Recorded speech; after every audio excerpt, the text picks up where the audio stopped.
शं वरुणः शन्नो भवत्पर्यमा शन्न इन्द्रो बृहस्पतिः शन्नो विष्णुरुक्रमः ॐ शान्ति शान्ति शान्तिः।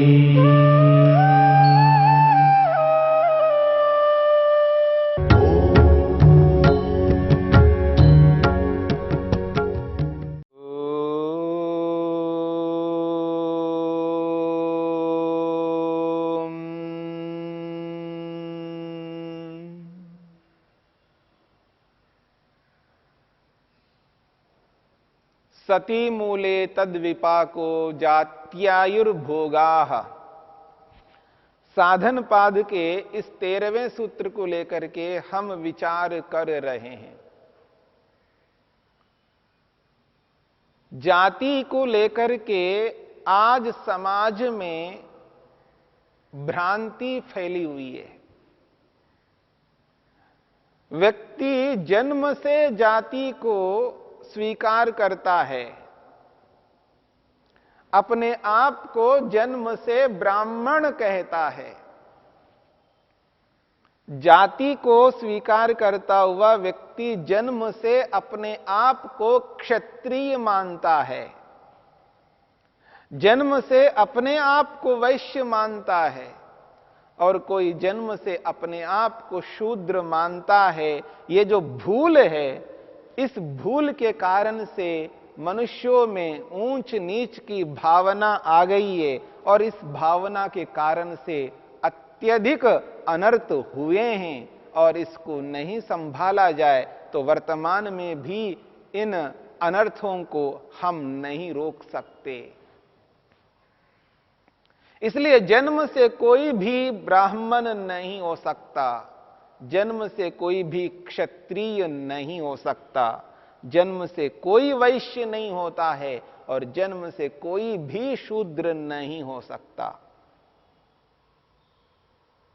और शूद्र शब्द को लेकर के लोगों में भ्रांति है। वो ऐसा मानते हैं शूद्र का मतलब अत्यंत नीच। ये गलत भावना है। यूं तो जन्म से तो सभी शूद्र होते हैं। शूद्र उसे कहते हैं जिसको विद्या पढ़ाने पर भी विद्या नहीं आती है। याद रखना, जिसको विद्या पढ़ाने पर भी विद्या नहीं आती है, ऐसे व्यक्ति को ही शूद्र कहा जाता है। इसका ये अभिप्राय नहीं है कोई क्योंकि वो नीच है, इसका कोई अभिप्राय नहीं है। उसके अंदर वो सामर्थ्य नहीं है, विद्या प्राप्त करने का सामर्थ्य नहीं है, इसलिए उसे सेवा करने का अवसर दिया जाता है ताकि वो सबकी सेवा कर सके। और सेवा करना, दूसरों का कार्य, दूसरों के ये जो कार्य है, दूसरों के कार्यों को करने का लाभ उस व्यक्ति को मिलता है। और दूसरों के कर्मों को करना ये नीच कर्म नहीं है, ये तो पवित्र कर्म है, उत्तम कर्म है। यदि दूसरे के कर्म को करना नीच कर्म होता तो दुनिया में कोई ऐसा व्यक्ति नहीं है जो दूसरों के कर्म नहीं करते हों। क्या पढ़ाने वाला दूसरे के लिए नहीं पढ़ाता?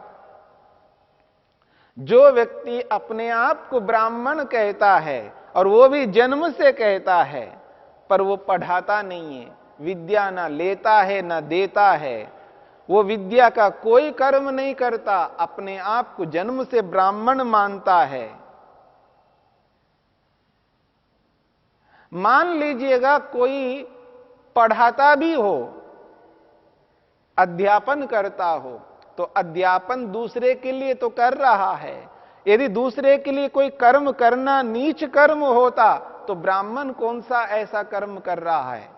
वो भी तो दूसरे के लिए करता है। कर्म तो कर्म होता है, याद रखना।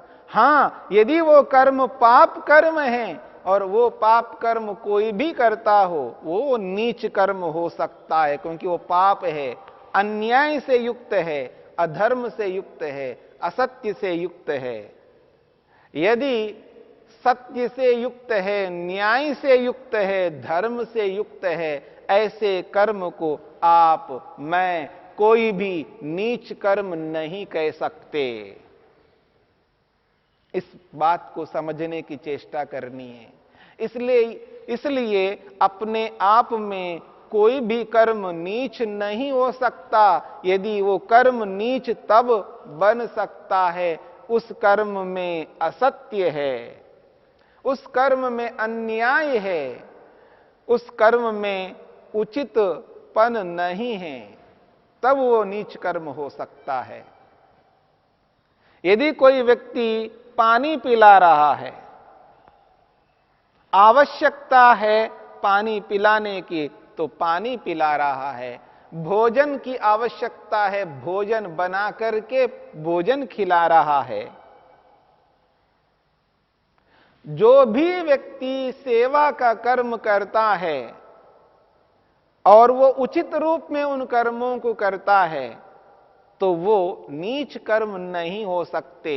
ये व्यक्ति की भ्रांति है, व्यक्ति ने अपने कल्पना से उसको नीच कर्म माना है, ये अनर्थकारी है, ऐसा कभी नहीं हो सकता।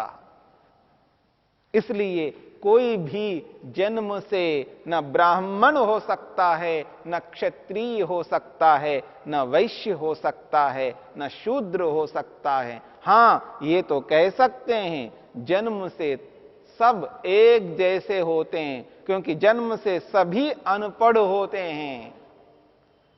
और जो अनपढ़ होते हैं जन्म से, तो इस रूप में अगर देखा जाए तो जन्म से तो सभी शूद्र होते हैं, जन्म से सभी शूद्रवत होते हैं। जन्म से कोई ब्राह्मण नहीं हो सकता, क्योंकि जिसके पास विद्या नहीं होती है, जो पढ़ा लिखा नहीं होता है, जो आदेश पर कार्य करता है, उचित कार्य करता है, उसी को तो सेवक कहते हैं, उसी को शूद्र कहते हैं। आप सेवक कहो, शूद्र कहो, शब्दांतर है, अर्थ में कोई अंतर नहीं है।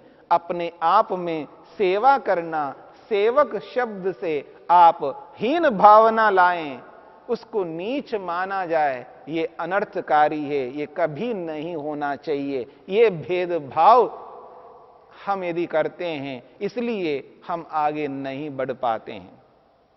हम सबको एक साथ लेकर के नहीं चल पा रहे हैं। मनुष्य तो मनुष्य है, मनुष्य एक ही प्रकार का होता है, और एक मनुष्य जाति है तो संसार भर के समस्त मनुष्य एक ही जाति के होते हैं। इस बात को समझ करके हमें आगे बढ़ना है। हमने ये विचार किया है, क्लेशों के होने पर ही कर्माशय फलों को देने वाला होता है। यदि क्लेश नहीं है तो कर्माशय फलों को देने वाला नहीं होता है। तत्र इदम विचार्यते, महर्षि वेदव्यास कहना चाहते हैं, इस कर्माशय को लेकर के विचार किया जा रहा है। तत्र इदम विचार्यते, इस कर्माशय के संबंध में विचार किया जा रहा है। क्या विचार किया जा रहा है? पहला विचार, किम एकम कर्म एकस्य जन्मनः कारणम। महर्षि वेदव्यास कहते हैं, किम एकम कर्म एकस्य जन्मनः कारणम। क्या एक कर्म एक जन्म का कारण बनता है? अर्थात एक कर्म से एक जन्म मिल सकता है? एक प्रश्न किया जा रहा है, एक प्रश्न है। महर्षि वेदव्यास प्रश्न उठा रहे हैं। किम एकम कर्म, क्या एक कर्म एकस्य जन्मनः कारणम, एक जन्म का कारण बन सकता है? एक ही कर्म और एक जन्म का कारण, क्या ऐसा हो सकता है? ये एक प्रश्न है। दूसरा प्रश्न करते हैं, अथ एकम कर्म अनेकम जन्म आक्षिपति इति। एकम कर्म अनेकम जन्म आक्षिपति इति। क्या एक कर्म अनेक जन्मों को देने वाला हो सकता है? यह दूसरा प्रश्न है। क्या एक कर्म अनेकों जन्मों को देने वाला हो सकता है? पहला प्रश्न था, एक कर्म एक जन्म को देने वाला हो सकता है? एक कर्म एक जन्म को देने वाला हो सकता है, एक प्रश्न है। और दूसरा प्रश्न है, क्या एक कर्म अनेकों जन्मों को देने वाला हो सकता है? कैसा प्रश्न है देखिए। एक कर्म से अनेकों जन्म मिल सकते हैं। अनेक का अर्थ है एक से अधिक। अनेक का अर्थ है एक से अधिक। 2 हो सकता है, 3 हो सकते हैं, 4 5 हो सकते हैं, 10 हो सकते हैं, 50 हो सकते हैं, सैकड़ों हो सकते हैं। एक जन्म से अनेक जन्म मिल सकते हैं? यह दूसरा प्रश्न है। महर्षि वेदव्यास कहते हैं, द्वितीया विचारणा। अब दूसरा विचार किया जा रहा है। पहले विचार में 2 बातें रख दिया सामने, और दूसरे विचार में 2 और बातें रखी जा रही है। वो कहते हैं, किम अनेकम कर्म, किम अनेकम कर्म अनेकम जन्म निर्वर्तयति। दूसरे विचार में पहला प्रश्न, किम अनेकम कर्म अनेकम जन्म निर्वर्तयति। अनेक कर्म, अनेकम कर्म अनेक कर्म अनेक जन्मों को देने वाले होते हैं। अनेक कर्म अनेक जन्म, अनेकम कर्म अनेकम जन्म निर्वर्तयति। दूसरे विचार में पहला प्रश्न। अब दूसरा प्रश्न करते हैं, अथ अनेकम कर्म, अथ अनेकम कर्म एकम जन्म निर्वर्तयति। अनेक कर्म मिलकर एक जन्म को उत्पन्न करते हैं। यह दूसरा प्रश्न है। दूसरे विचार में दूसरा प्रश्न। पहला प्रश्न था, अनेक कर्मों से अनेक जन्म मिलते हैं। अनेक कर्मों से अनेक जन्म मिलते हैं। दूसरा प्रश्न है, अनेक कर्मों से एक जन्म मिलता है। इस प्रकार से 4 प्रश्न उपस्थित किए हैं, और इन चारों प्रश्नों को लेकर के विचार किया जाएगा। इन प्रश्नों को समझने का प्रयत्न करना है। सबसे पहला प्रश्न है, क्या एक ही कर्म एक जन्म को देने वाला हो सकता है? गंभीरता से, सूक्ष्मता से विचार करना इन सब प्रश्नों पर। प्रश्न है, क्या एक ही कर्म एक जन्म को दे सकता है? बहुत बड़ी बात है। एक ही कर्म एक जन्म को दे सकता है क्या? दूसरा प्रश्न, क्या एक कर्म अनेकों जन्मों को दे सकता है? यह भी बहुत बड़ी बात है। एक ही कर्म है, और जन्म अनेक हैं, एक कर्म से अनेकों जन्म मिल सकते हैं? यह दूसरा प्रश्न हो गया। अब तीसरा प्रश्न लीजिएगा। तीसरा प्रश्न यह कहता है, क्या अनेक कर्म अनेक जन्मों को दे सकते हैं?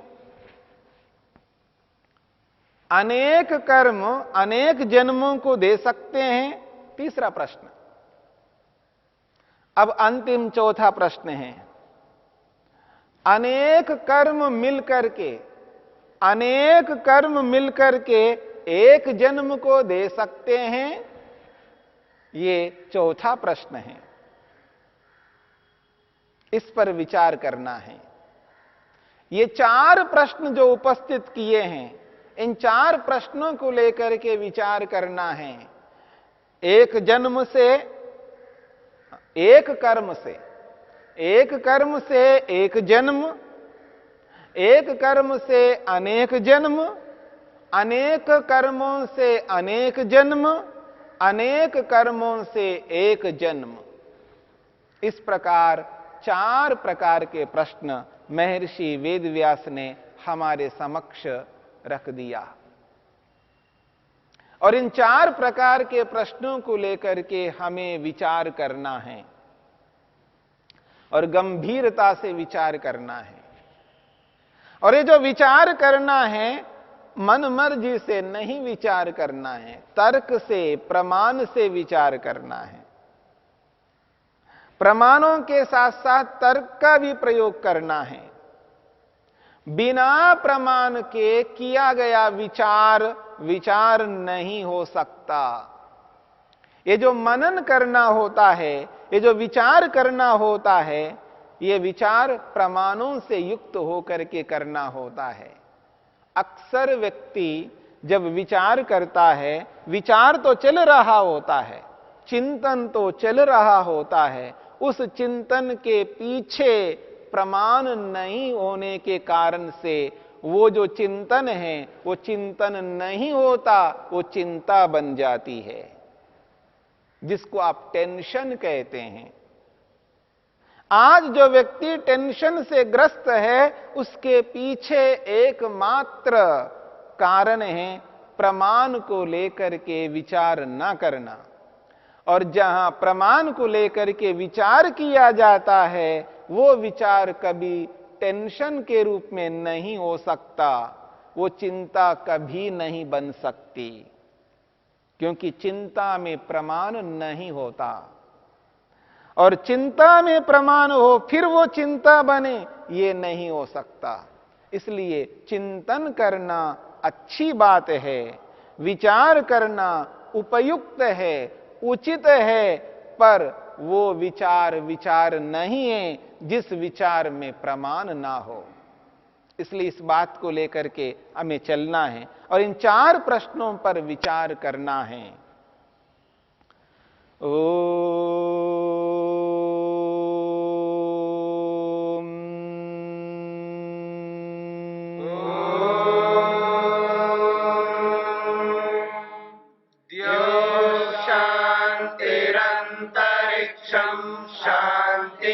पृथिवी शान्तिरापः शान्तिरोषधयः शान्तिः वनस्पतयः शान्तिर्विश्वे देवा शान्तिर्ब्रह्म शान्ति सर्वं शान्ति शान्तिरेव शान्ति शान्ति